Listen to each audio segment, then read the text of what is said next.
thank you, panel, for being here today. This has been a very interesting panel. Thank you.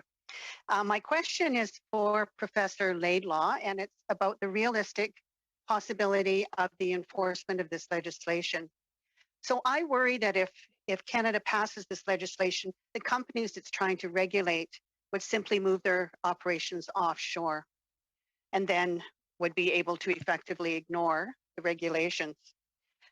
Professor Laidlaw, you had touched on this when you spoke about the web blocking, but I'm wondering what would prevent minors from using things like VPNs to simply circumvent the regs? And is there anything in your view that can be done to make the legislation more effective and enforceable? Thank you. That's actually a great question. And I think you're right. I think that one of the issues here is that they can just route around it using a VPN.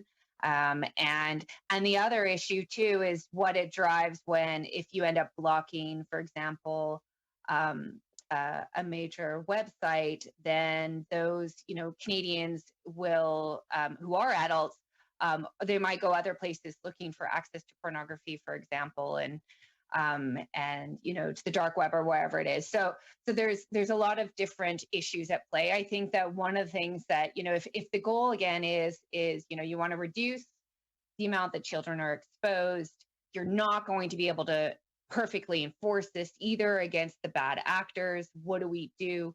One of the in-between routes, which,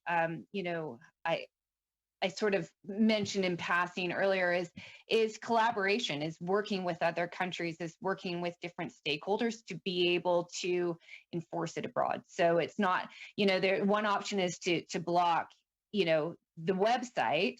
But of course, there are implications to that when it comes to various factors I've already mentioned. The other is actually then just working directly with law enforcement. And it's not going to work for every country. Not every country is going to collaborate.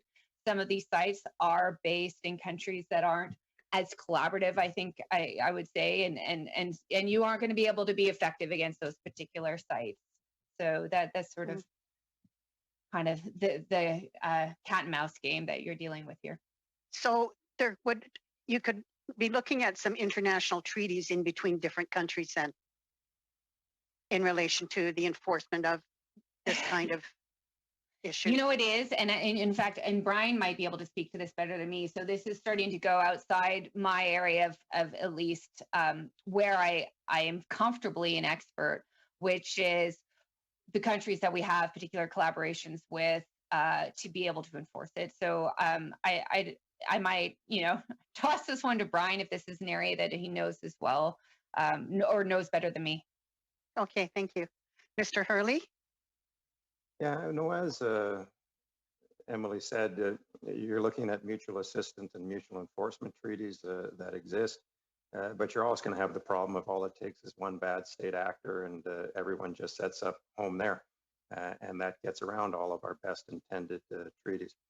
So this is, I don't want to be too cynical, but as Madame Dupuis said, is this just a feel-good thing or window dressing, or can we actually make it work? And I'm not sure if we can actually make it work.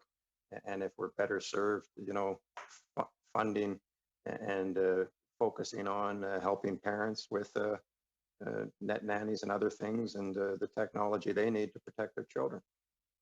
When we give them devices and we put rules and things on it and we attach various things to it. But yeah, there are concerns that anything we do, all it takes is one bad state actor and everyone moves there. Okay, thank you. Thank you to both of you.